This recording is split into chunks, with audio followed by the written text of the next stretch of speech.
दोस्तों, मैं इससे पहले बात कर चुका हूँ वजी कॉन्फेडरेशन के अष्टकुल की। वज़ीरिस्तान से इसका क्या रिश्ता है और राम वज़ीरिस्तान में कैसे हैं।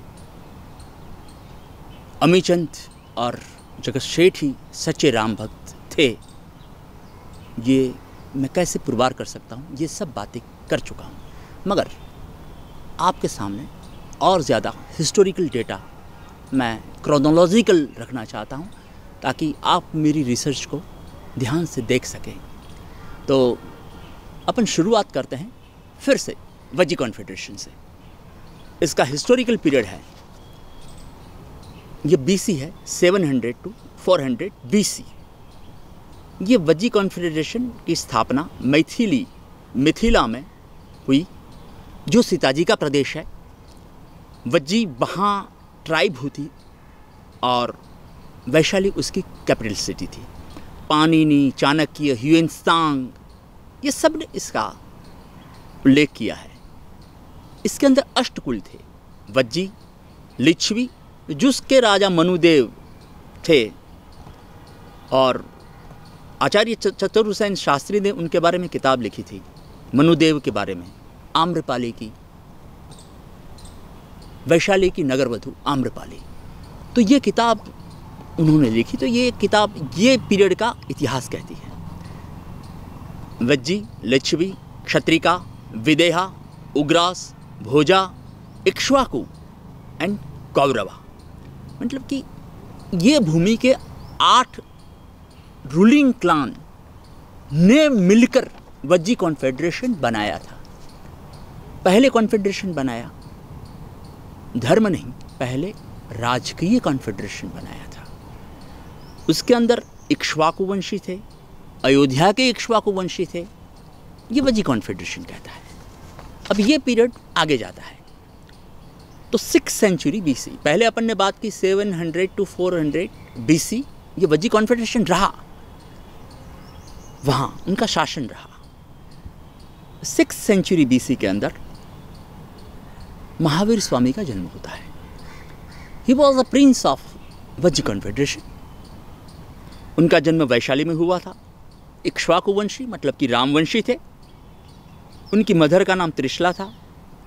वो लिच्छवी कुल के थे, और इनके बारे में कहा जाता था कि जब उनका जन्म हुआ तब इंद्रदेव ने पुष्पवृष्टि की थी। मैं इस चीज़ को सही मानता हूँ क्योंकि मैं इंद्र को पहचानता हूँ। पर्युषण उनके जन्म का जन्मोत्सव है, और Mahavir belong to the Vajji Sangha. मैं आप इसके बारे में पहले बात कर चुका हूँ कि वर्सेली जो पैलेस है फ्रांस का, उसको वैशाली ही आप सुन सकते हैं। और मैंने पढ़ा हुआ है, बराबर पढ़ा हुआ है कि ये फ्रांस है, वो पार्श्वनाथ को याद करता है, क्योंकि पेरिसी वही ट्राइब थी कि जिसने ये पेरिस बनाया। और वैशाली के अंदर जो स्तूप या चैत्य आज भी खड़ा है, उसकी डिज़ाइन और एफिल टावर की डिज़ाइन आप देखोगे तो मिल जाती है। वैसे में मुझे ज़्यादा कुछ समझाने की ज़रूरत नहीं है। इक्ष्वाकु, इस्क्वान्स इंग्लिश में कहते हैं, they ruled France and they belong to France. तो जगत शेठ और ओमीचंद सही थे।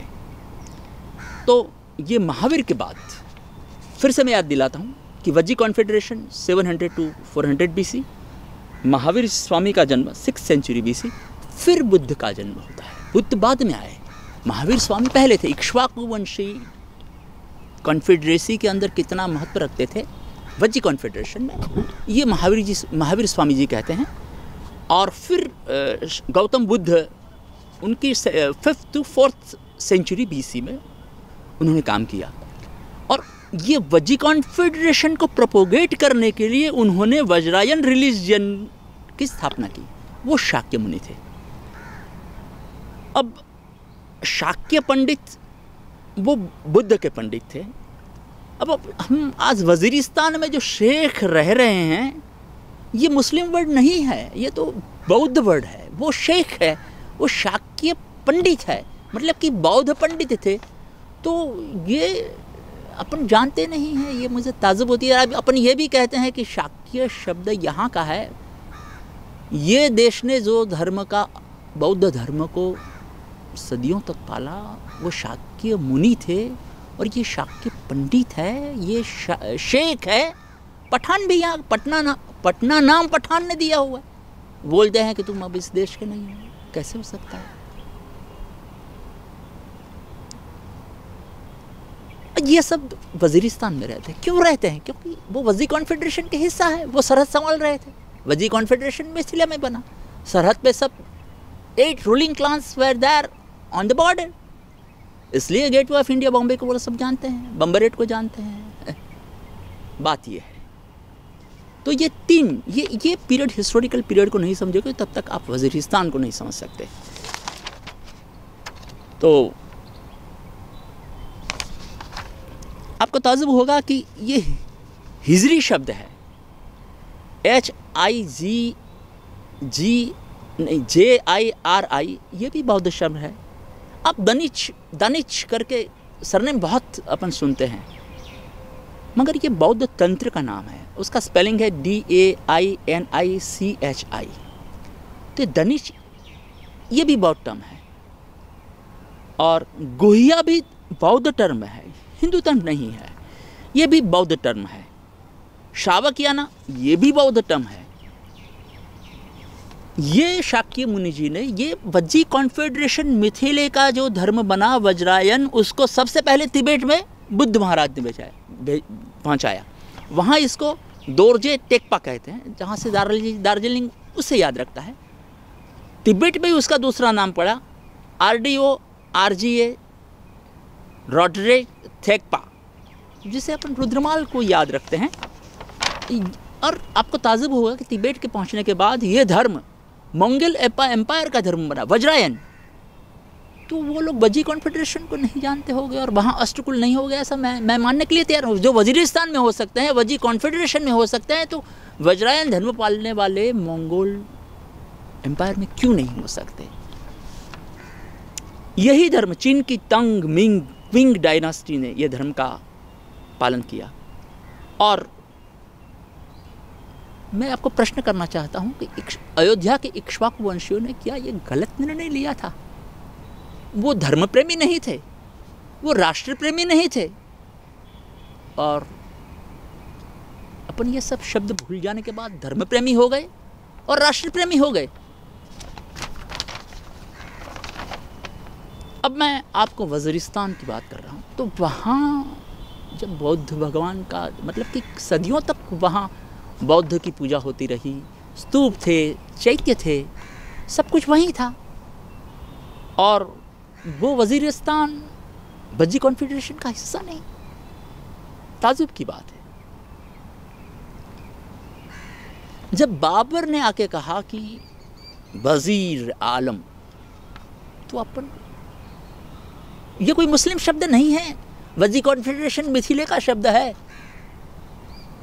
और वो वजीर शब्द को अपन क्यों ऐसा सोच रहे हैं कि ये इंडिया से बाहर का शब्द है? इक्ष्वाकु का शब्द है वजीर आलम। वो कहता है कि मैं वो आलम जो वजी कॉन्फेडरेशन वर्ल्ड के अंदर शासन कर रहा हो, तो इस देश की प्रजा को इसमें प्रॉब्लम क्या है? और वो दिल्ली में खड़ी हुई तुर्क मामुलक सल्तनत को ख़त्म करने के लिए एक वजी कॉन्फेडरेशन का बहादुर सिपाही आके उसको तोड़ता है, तो मुझे लगता है हमें कोई ऐतराज़ नहीं होना चाहिए। तो ऐतराज़ क्यों है? तो ये वज़ीर आलम की बात हुई। अब मैं वाइसरॉय की भी बात कर लूँ। मैं फिर से कहना चाहता हूँ कि कुर्मांचल में की राजधानी बैजनाथ थी, मतलब कि वो भी वजी कॉन्फेडरेशन से थे। और बद्रीदत्त पांडे वहाँ के इतिहासकार है, वो अपनी पुस्तक हिस्ट्री ऑफ कुमाऊँ में कहते हैं कि कात्यूरी डायनास्टी ने यहाँ शासन किया, और कात्यूरी लोग अयोध्या से आए हुए शालीवाहन या लव वंश के थे, और उन्होंने कुर्मांचल और बैजनाथ वज्जी कॉन्फेडरेशन की बात कर रहा हूँ, वहाँ शासन किया। यहाँ के स्थानिक लोग इन्हें विष्णु अवतार कहते थे, स्टेट ऑफ खास। अब ये वज्जी कॉन्फेडरेशन का था, तो वाइसरॉय कौन था भैया? तो आप वजीरिस्तान को भी क्विट इंडिया कह देते हैं, वजी कॉन्फेडरेशन को भी क्विट इंडिया कह देते हैं, और वाइसरॉय को भी क्विट इंडिया, वो भी ब्रिज से आया था। आपको ताजुब होगा कि Katyuri ruled Kurmanchal, Baijnath was their capital, और ब्रेज ब्रिटेन में है, और कात्यूवेलिनी ट्राइब वो लंदन की परंपरागत रक्षक ट्राइब है। और आपको ताजुब होगा कि वज़ीरिस्तान के अंदर कातिर ट्राइब 1500 साल तक लड़ती रही है। तो अब ये वाइसरॉय वज़ीर आलम को भी हम नहीं मानने के लिए तैयार, वजी कॉन्फेडरेशन मिथिले में बनने के लिए है तो भी नहीं तैयार, वज़ीरिस्तान भी देशभक्त और आतंकवाद बन गया, वाइसरॉय भी आतंकवादी और देशद्रोही बन गया, कुर्मांचल के वासुदेव राय भी अब यहाँ कोई मायना नहीं रखते हैं। बिहार जिसमें से नाम पड़ा वो ओरिजिनली विहार पर से पड़ा है, और वो बज्जी के बगैर ये विहार शब्द नहीं आया है।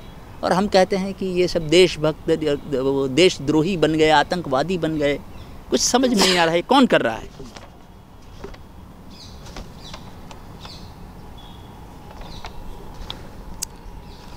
कटारमल आज भी सूर्य मंदिर बैजनाथ के पास खड़ा है।